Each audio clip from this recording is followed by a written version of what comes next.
Welcome to the Indie Corner, where we talk about all things independent comics. I'm Rebecca. I bet. And I'm Mikey. Today, people, we are covering Robots in Disguise, Volume 6, which covers issues 28 through 31 or 2. I can't quite remember off the top of my head. 32. 32. How are we feeling today, boys? I read. Oh, wow. Yeah, like I actually read the whole thing. I'm excited for this. We haven't talked about Robots in Disguise. I guess the crossover, technically.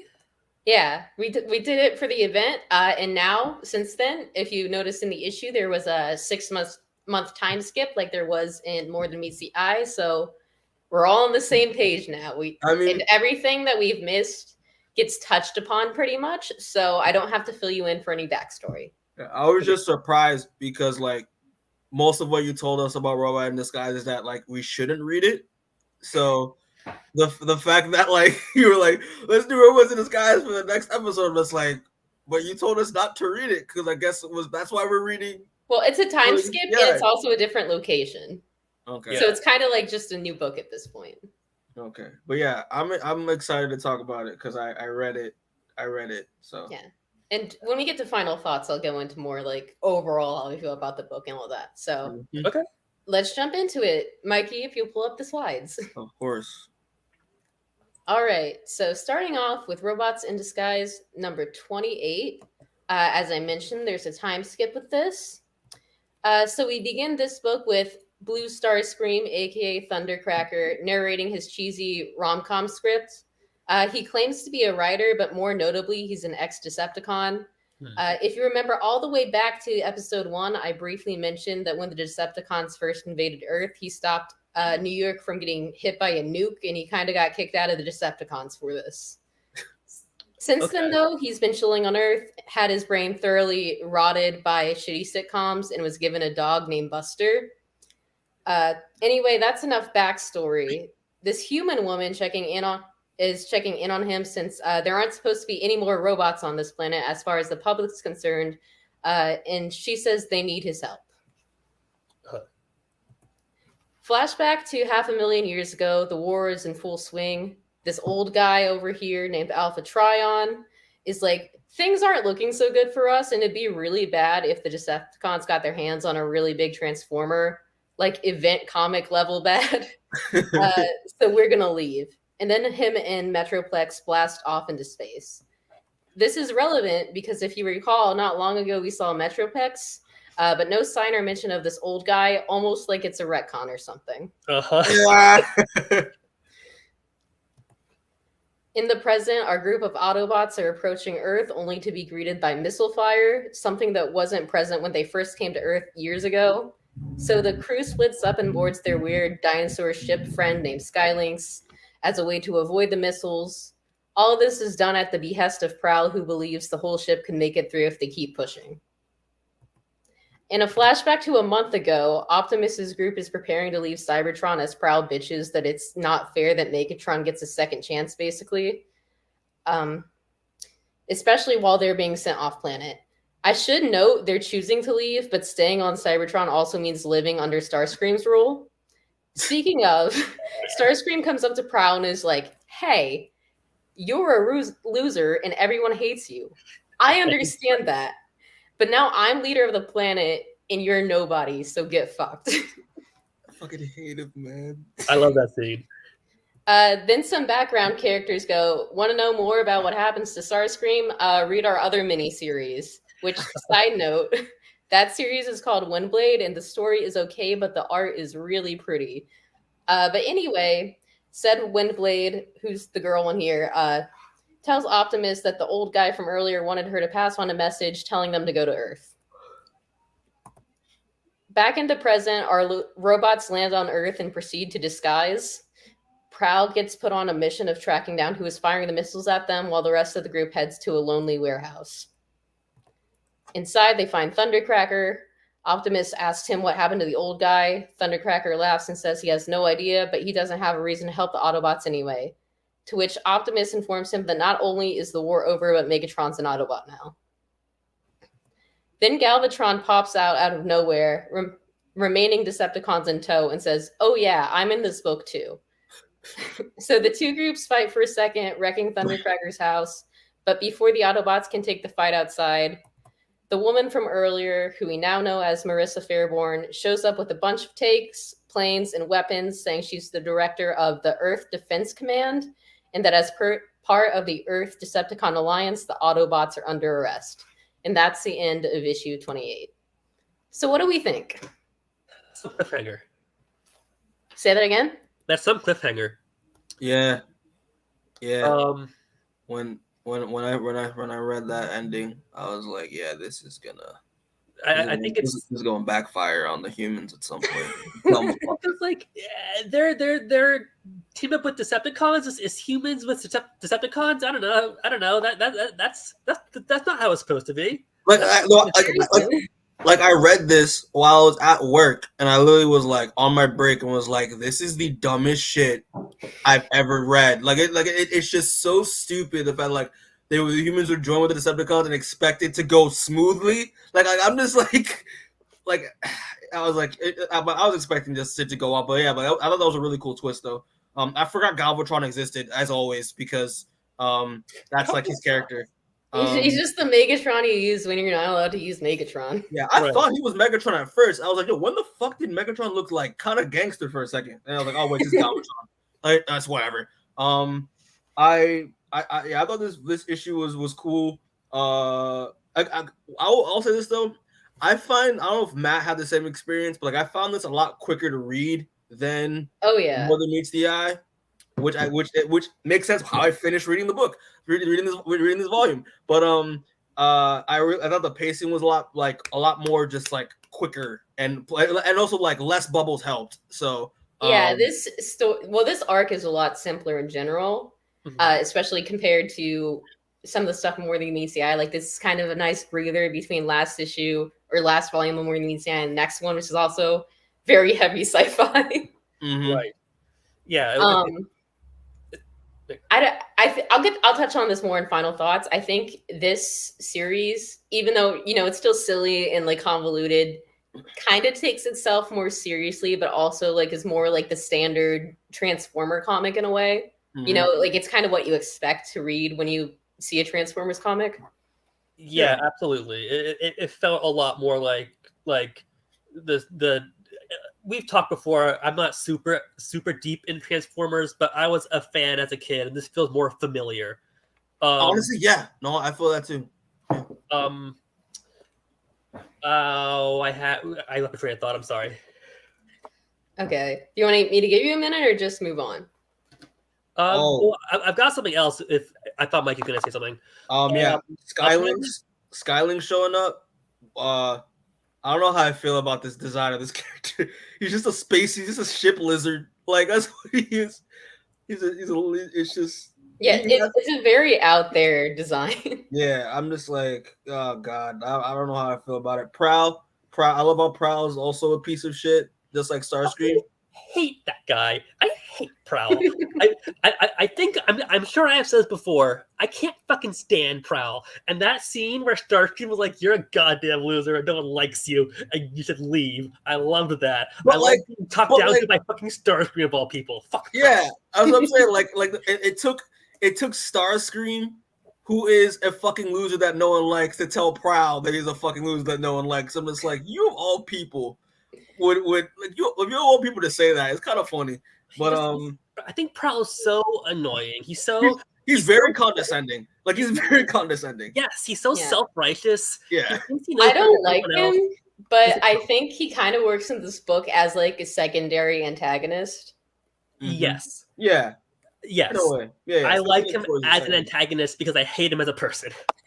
My last point before we move on, in terms of the artwork, I love Andrew Griffith's artwork a lot more than I do Alex Milne's. I think it's just because Alex Milne's is more. I mean, granted, like he's gotten people. I've said Alex Milne has improved from when he started More Than Meets the Eye to where we are now with More Than Meets the Eye. He's been doing great work, but I don't know why. I think Matt said, I think like his just Griffith's designs in terms of like how he draws the Autobots and the Decepticons feels more familiar to me in terms of what I've seen from like Transformers in the past with like cartoons and stuff, then Milnes is a slightly more cartoonish, and I don't know. I think it's cool.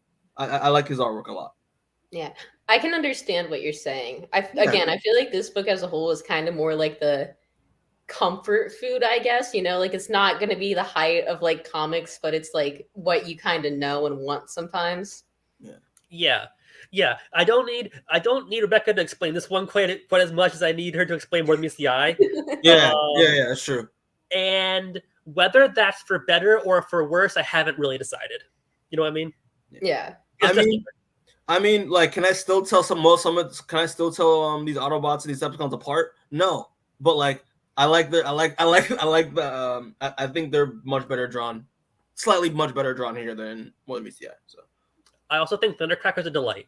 He's great. I told you, I thought you would find him delightful. You did. He's super great. I love him. If we read nothing else of Robots in Disguise, Matt, there's this one annual where he writes the movie for Starscream that I need you to read. Oh my god, it's so good. Like, I remember you hyped up like Thundercracker when we started the series. He's like manufactured to be likable, but I do not care. That's my boy. He's so good. The best part, my best takeaway from reading this entire volume was Thundercracker and just Buster. I love the fact that he just has a dog. It's funny.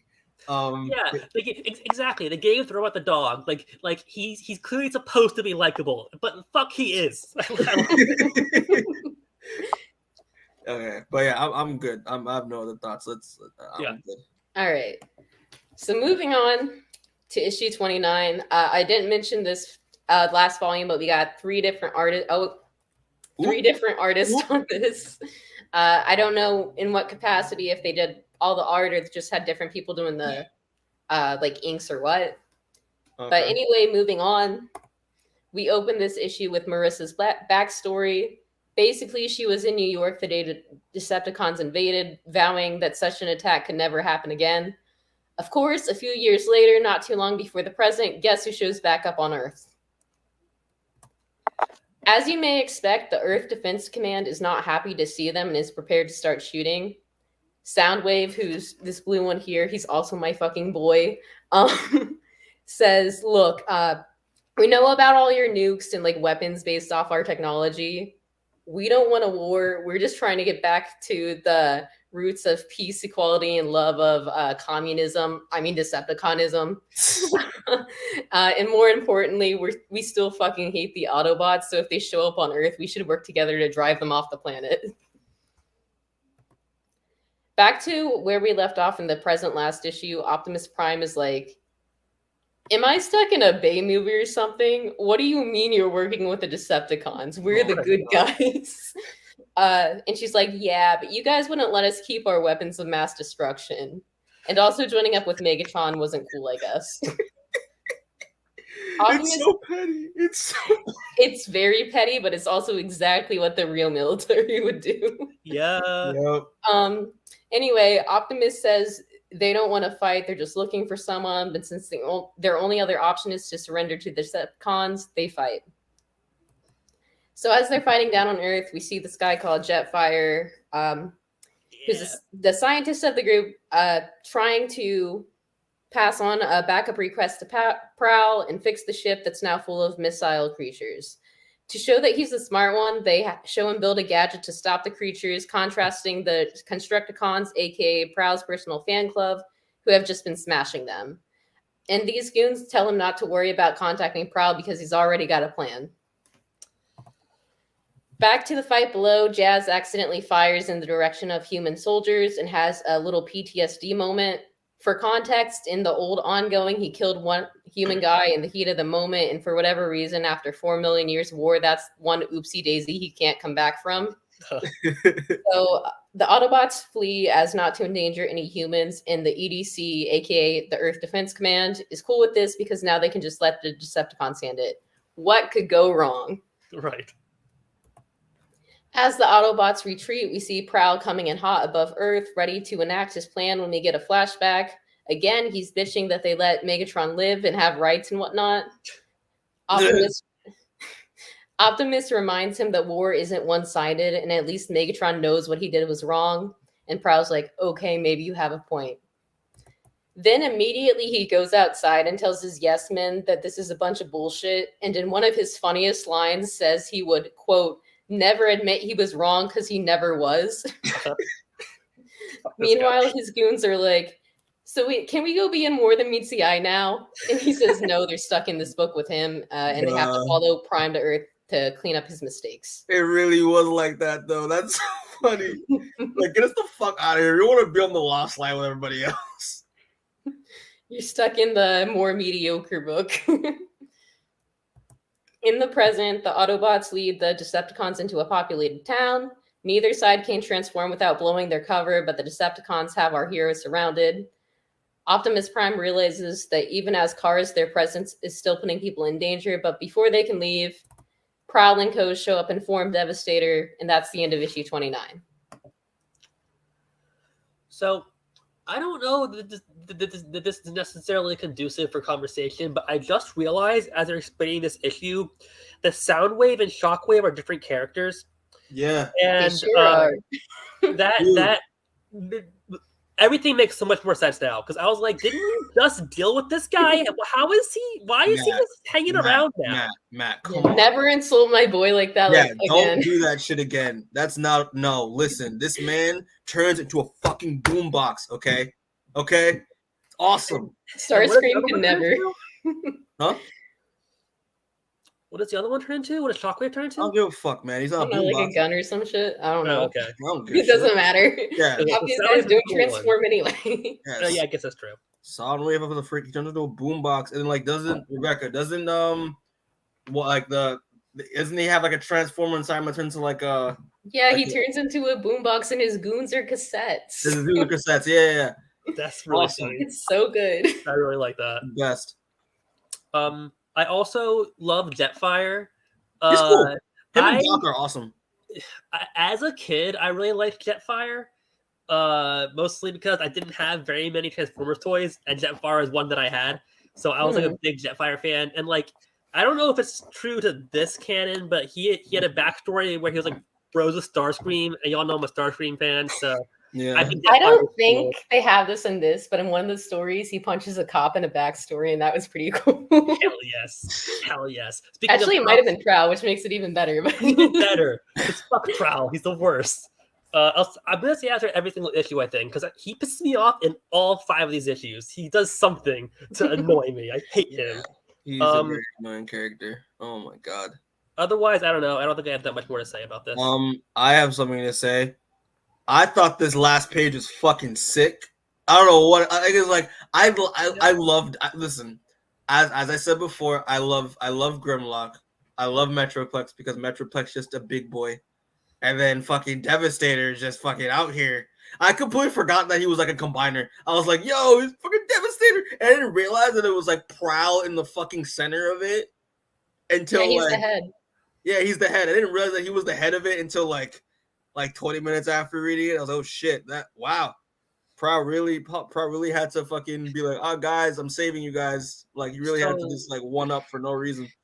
So Mikey, do you not think you're all about to get devastated is a little too on the nose?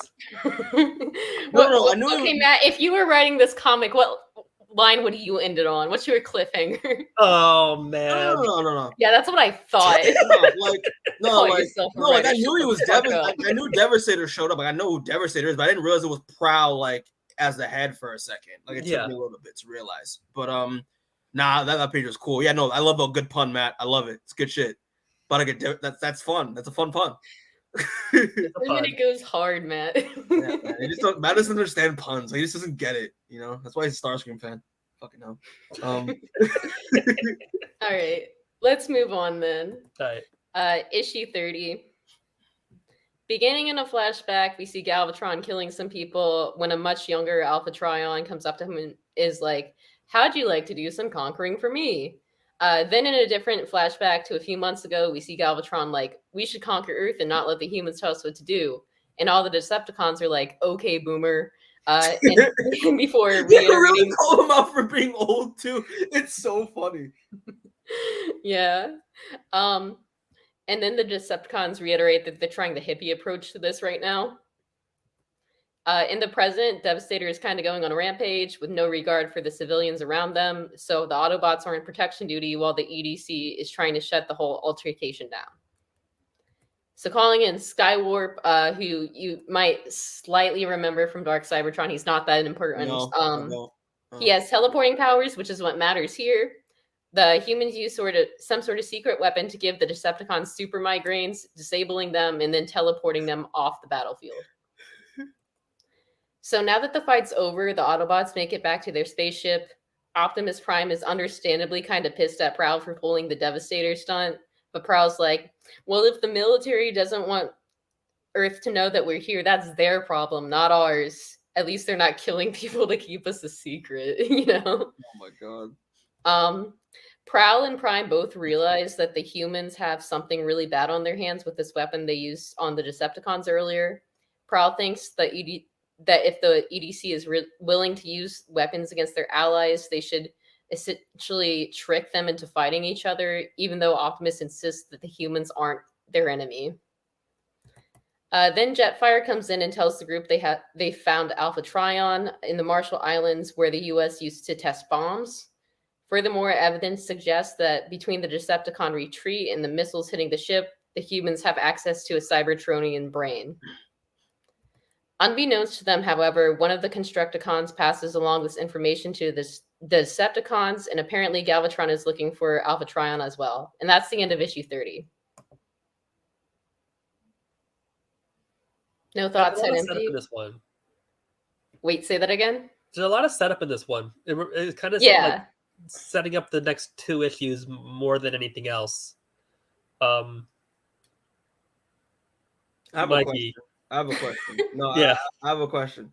So is Galvatron older than like Megatron and like Optimus, or no? Yeah, he's like Cyclonus old for comparison. Oh, Because okay. the two of them are like buddies, except not anymore. So like Galvatron is just butthurt that Megatron basically did the exact plan that he did, but just like better. And like he's mad that he's a boomer who doesn't have a job anymore. And he's like, I was evil first, and yet Megatron he got his degree in conquering worlds, and now people are telling him it's not good to conquer worlds anymore. Okay. Yeah, man. This volume was it was cool. Matt said that it was just a lot of setup. Yeah, the humans are dumb. Like I'm just like this human, like the humans are just stupid, and like the fact that they think this is not gonna go wrong is like it's just oh god, human beings are just dumb. We're just dumb. It's just yeah. I just forgot to mention fucking there's a wiki in here. General wiki. Yeah. Probably related to Sam or Wiki, probably related to Shia LaBeouf. Unfortunately, we don't get a shout out to Sam. He is Shia LaBeouf is canon in this universe. I don't give a fuck. Yeah, canon in our hearts. No. Just John Barber. He's in the book somewhere. I know he is. Yeah, father, like, yeah, there's a wiki in here. That's cool. Yeah, I don't have much to say. It's just Prowl being condescending and just like thinking that he's better than everybody.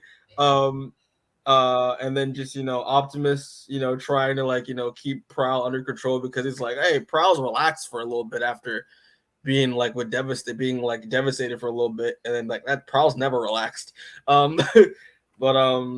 Yeah, I don't know. It's just set up and just shit. I don't know. I don't really have much to say on this issue. It's cool to see Optimus Prime. We haven't seen very much of him just in general, so yeah. I still like seeing him. I feel like, and we get more of this as the book goes on, but especially in this first arc, we don't see as much of Prime as I think we should. I think he should be a little more present and active in this book. Mm-hmm. Yes, especially in this arc, it doesn't feel like he's there, I guess, but it doesn't feel like he's really doing all that much. Yeah. I think this would be a stronger arc, and I don't hate this arc, but I feel like it would be stronger if he was, like I said, a little more active, especially in like being a foil for Prowl in his approach to things, other than just saying like, no, we can't fight the humans, Mm-hmm. Right. No, go ahead. I feel like I kind of noticed it when I read like Prime only like talks when like Prowl is about to say something. Like when Prowl's like going off, like that's when Optimus Prime will be like, hey. He'll try to be like, oh wait, no, but like we can't do that, Prowl. That's like the only time you ever notice Optimus is when Prowl's acting up. basically. Yeah. And John Barber went on to write like a whole book about Optimus Prime, so I don't know like why this is the case. So Right, because you brought up the foil between Optimus and Prowl, and I think that's fantastic. But and maybe as part of it, maybe he's trying to really lean into that. But he makes Optimus come off as extremely passive in a time where he super should not be, and I don't think he. I don't know.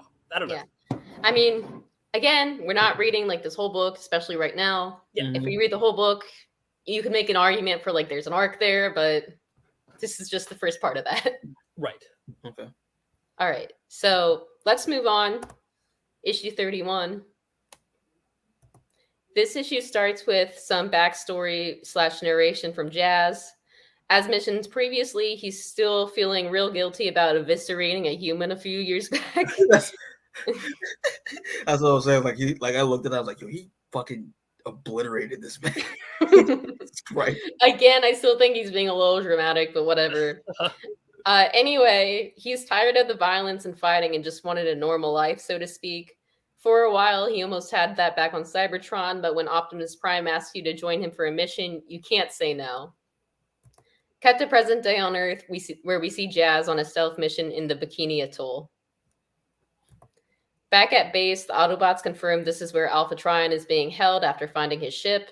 Since the atoll is uninhabited, professional hater Prowl, who's been trying to undermine Optimus this whole time, suggests launching a full frontal assault, saying that any humans who die may, quote, knew what they were signing up for, being on a radioactive island.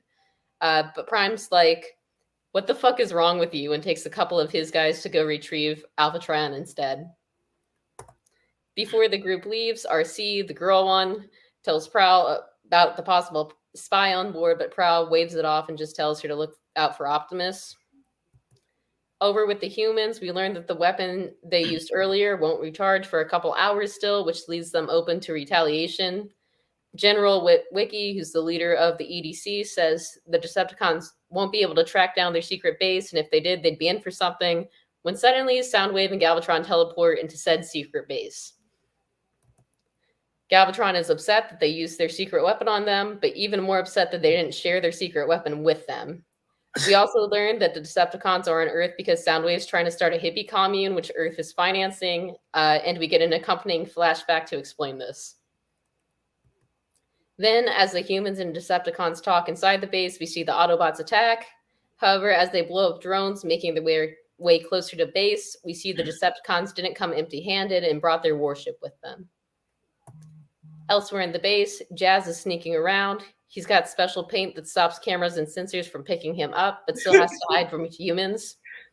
However, he notes that it's weird that the secret human base has hallways big enough for him to get around in the first place.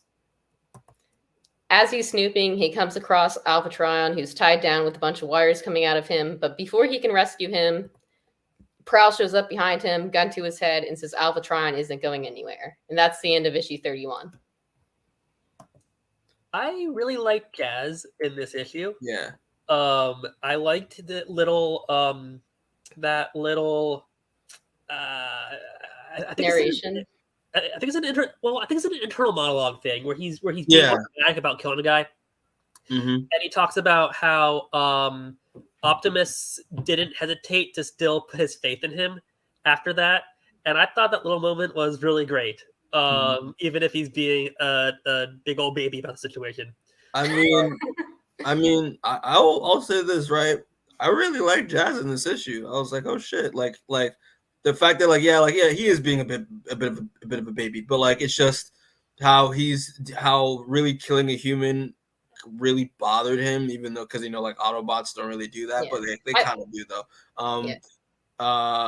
But I think it's sorry to interrupt. I think it speaks to his character that you feel bad about killing, a life that should be like insignificant to you, I guess.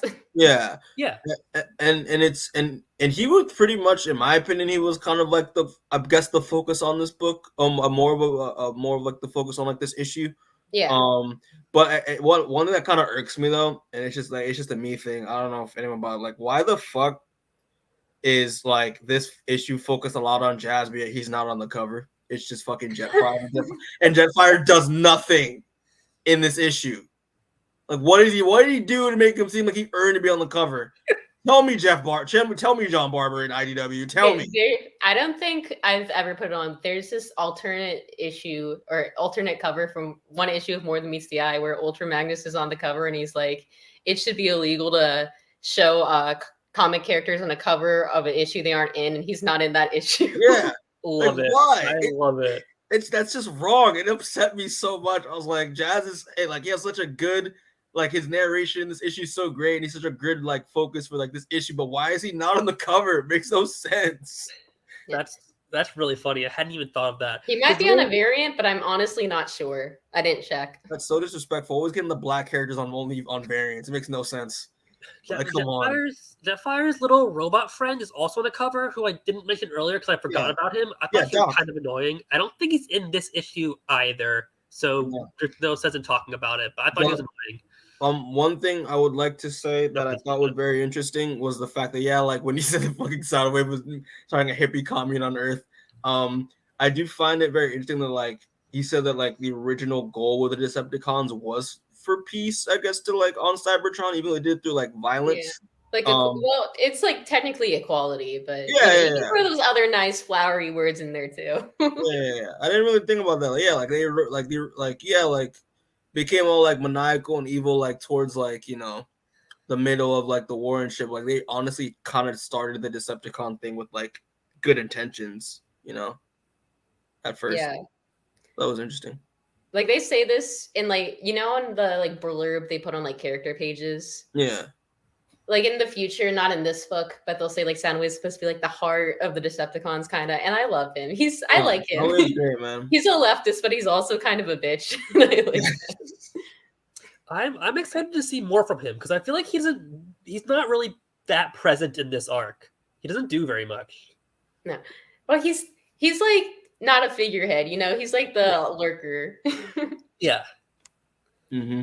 But yeah, no, I thought this issue was pretty cool. I just didn't expect to like Jazz as much as I thought it would. Like, I was like, wow, like this very well written. Like, it's cool stuff. Yeah. I don't know how I feel about John Barber trying to do all the like, not accents, but like mannerisms, I guess. I have mixed feelings on that. Yeah, I get it. Yes.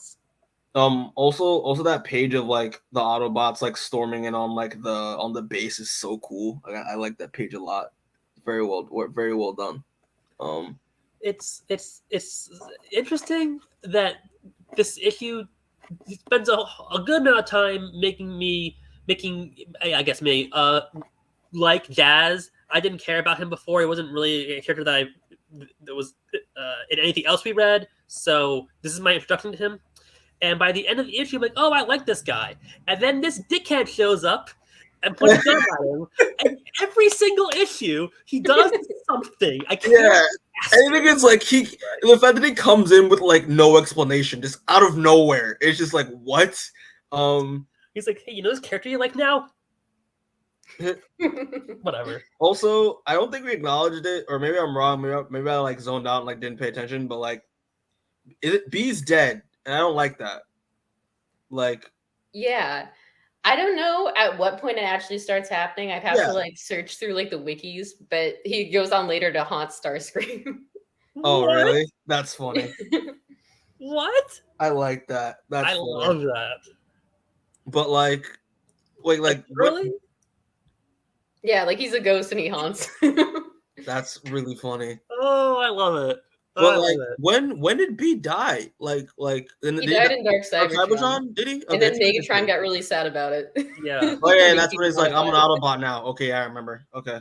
Yeah, because they were bonding. Yeah, they were bros. They were isolated together for some reason. I don't fully remember, but they were like leaning on each other. Yeah. And that's when like Megatron was just a torso, and you had B carry Megatron around like a backpack. Yes. Okay, I remember now. All right, but yeah, no, it sucks. I'm like, why does B have to die? Why can't like give me name an irrelevant character in this book? Yeah, like, but he had that dumb blue head though, so that's true. But like, that doesn't mean he deserved death. Like, come on, like I love B. I always like B in anything, but like it's just Yeah. shit. Oh man, but okay, that's fun. Moving on. All right. So moving on to our last issue 32. For this issue, I'm skipping over some Prowl backstory that's basically just reiterates that he's like the planner, chess master archetype. So in the present, we learn. Matt, I'm sorry, he's like, yeah, fuck this guy. Just chill for a second. So in the present, we learned Prowl was only holding a gun to Jazz for the sake of having a cliffhanger last issue, but also they can't yank out their guy without setting off an alarm, and they still need to use this opportunity to do some recon. However, on the other side of the base, while everyone else is distracted by the Autobot attack, Soundwave, whose mutant power is super hearing, is able to detect the two intruders. His mutant powers. It is. As Jazz and Prowl explore, they come across a Transformer-sized door, but before they can open it, Prowl gets hit with a migraine super weapon from earlier and passes out. Just then, Soundwave shows up and gloats about how the Autobots are dumb and how they have a spy amongst them. However, now that Prowl has been hit with the so-called mind bomb, he realizes it gives him a brief connection to all the human tech. And with this, he's able to use the humans' own missiles against them to fire on the Decepticon ship, saving the Autobots outside, and use their tanks inside the base to fire on Soundwave.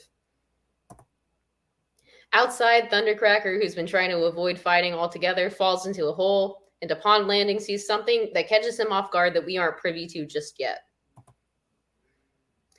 Optimus Prime and the other Autobots reunite with Jazz and Prowl and learn that Prowl orchestrated the leak to the Decepticons, using the Constructicons as double agents.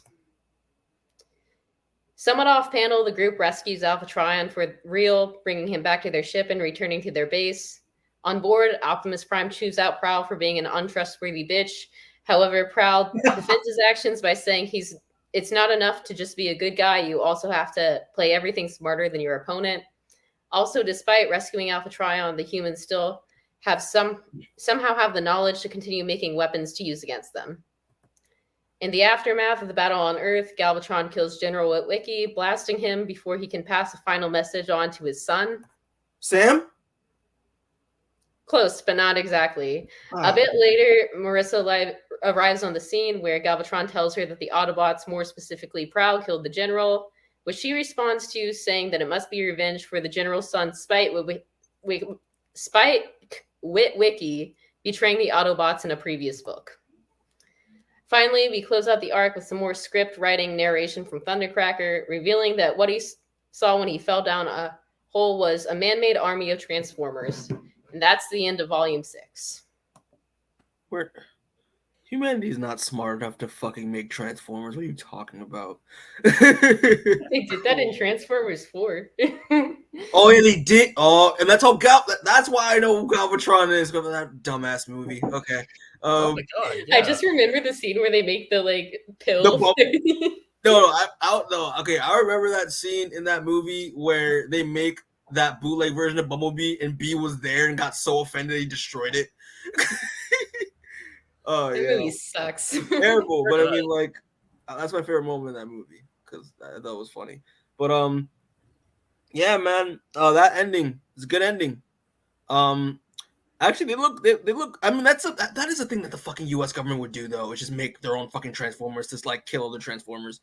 And again, do they expect it to go the fact that they do it and expect it to go well is so naive and dumb. I just like it. It's so cliche and dumb. I almost feel like it's camp. Yeah, yes. It's so dumb that they did. Yeah, right. They did it in that fucking Transformers 4 movie, and it blew up in their face. Of course, because they all went evil and shit. Don't get me wrong. I love the fact that we're seeing in this whole volume. We're seeing Transformers interact with humans and stuff. I think this comic came out the same year as Transformers 4. See, are you serious? That's where John Palmer got the idea. I don't know if it came before or after, but I think they came out the same year. Oh, so you're telling me either Michael Bay read this arc and was like, no. I got the idea for this, or either they talked it out or they both had the same idea at the same time. Hilarious. But I yeah, don't believe Michael Bay has touched a Transformers book in his life. that's true. Why would he? That's true. But I like the fact that like we're seeing Transformers interact with humans. I think that's really cool. But like we're just so dumb. But yeah, granted, we're humans. That's what we do. We're just idiots, and just like meddle with things out of our control. You know. So yeah, our hubris. Because we've read so much of this without any humans in it at Yeah. all, having these humans show up is, in a way, kind of refreshing. Yeah. I would not care about human stuff in Transformers books in the same way that I don't care about human stuff in like Godzilla movies. Yeah. But this is I'm really excited to see where this army of man-made Transformers goes. Wait, I think do we want to move into final thoughts, or do we want to I don't really have more nothing to say about on this issue. issue specifically? I don't know really to say. I mean, it's good. It's a cool ending. Yeah, that's it. Really, it's a cool ending, and yeah, proud. So like Matt was saying, this is like the chicken soup of Transformers. You know, The chickens. Yeah, it's comforting. It's familiar. It's not doing anything too out of the box, but that doesn't mean it's bad. Yeah. Yeah. All right, I'll just put final thoughts here then. Yeah, I don't know. I mean, this volume was, I don't know. I mean, like, it's very refreshing, like what Matt said, very refreshing, and like, I do like the fact that like, yeah, we're seeing Transformers mixed with humans and all that, but I'm just like, I don't know. It's very mid. It's very mid. Can I just say that it's mid? But there's some interesting stuff sprinkled in there. Yeah. I'll say. Sometimes mid is good. In our case, you're coming off of another good book that's just like a lot. If you're coming off a bad book, sometimes mid's the best thing you can be. yeah, absolutely. Because like last episode, just last arc of More Than Meets the Eye, I was lost the entire time. But and so compared to that, it's refreshing. But I wouldn't want to be reading just this book. I think that would, I don't know. Fair enough. Another thing too, I think John Barber, I don't think its plots are very interesting, but I think especially some of the characters he writes really well. Mm-hmm. You know, I can't say I love everyone here, but I can pick out a few there. It's like, I really like these guys. Mm-hmm. I think he writes Prowl really well. That's why I hate him so much. I think Prowl's not supposed to be likable. and you can really tell he's written very well because he's just so annoying. I'll touch on that too. Again, I don't like Prowl, but I think he's interesting in this. And I also hate to say it, but he is kind of right about a lot of stuff in this. Yes, that's the worst part. Is that, like, yeah, he's right. He's right sometimes, but like he's such a dick about it. He's very dick about it. So condescending. Yeah. Great. I do. Okay, I will say this though. I really like. I wish that More Than Meets the Eye had this artist, and also like was easier to follow like this, and also had better pacing like this, and also had the right amount of like word balance like this book, because I was able to read this a lot better. This is like a Mikey level book. Yeah. Like I'll admit it. I was able to read through this one much more effectively than I could More Than Meets the Eye, because I dragged through it a lot because there's a lot to like read, and the pacing is just sometimes it can be slow. So I'm just like shit. But like, yeah, it's his volume is really cool, but there's a really lot of cool moments. Like the Devastator thing, I think is so cool. Because I just forgot about Devastator for a little bit. Yeah, honestly, you'd also like what's the guy's name? Tryon, where the fuck his name? Yeah. Arc de Triomphe? What, I don't know what his name was, but it's just Arc de Triomphe. Yeah, I don't really find him that very interesting. I didn't really care much about him throughout it. He's a MacGuffin. Yeah, he's a MacGuffin, basically. But again, my big surprise, I generally liked the jazz. I think the jazz issue was my favorite, just because I was like, wow, they really wrote him pretty well. I was like, wow, I care about like the fact that he is a bitch about killing a human. Like it's so well written. I was surprised because all my only memory of Jazz is when he got ripped in half in Transformers 1. So like that's like, you know. So. But at the end of the day, I think I do ultimately prefer the book with the alternate universe time clones in the same universe. Yeah. Your alternate universe time clone, you cease existing or whatever that was. I think I prefer that. The other book had some crazy ideas, and also I love those characters. Granted, we've read more of it, and I've grown. Yeah, sure. We're kind of biased. Wait, Matt, can you compare these books in X-Men terms? Ooh, okay. Oof. In X-Men terms, well, I don't. Come on, they have so many like multi-running books at a time. You gotta have something. That's true. I've got an idea. I think that what's this book called? Robots in Disguise is a more standard by the numbers X-Men book. It's more like a given issue of Uncanny X-Men. Any really given run, or like X-Men. I don't want to compare it to X-Men Gold because I hated that book, but yeah, same sort of idea. And then on the other hand, More Than Meets the Eye examines is more bigger picture and examines bigger ideas. And in that sense, I don't want to. This in that sense is closer to like Grant Morrison's New X-Men, but I don't want to compare it to a Grant Morrison book. Okay, gotcha. But it's close to New X-Men, while this is more like Uncanny. Okay. Got it. Yeah. Okay. So, question of the day: do we want to read any more Robots in Disguise, or do we want to just leave it for? I'm fucking your own good. enjoyment? I don't need to read more of this. I do want to maybe see what the next volume of this arc would be, but beyond that, I don't think I'm that interested in reading it, to be honest with you. I have two questions first. Wait, hold on. Wait, before Matt answers, Before is Drift in the next? Is Drift ever in this series? No.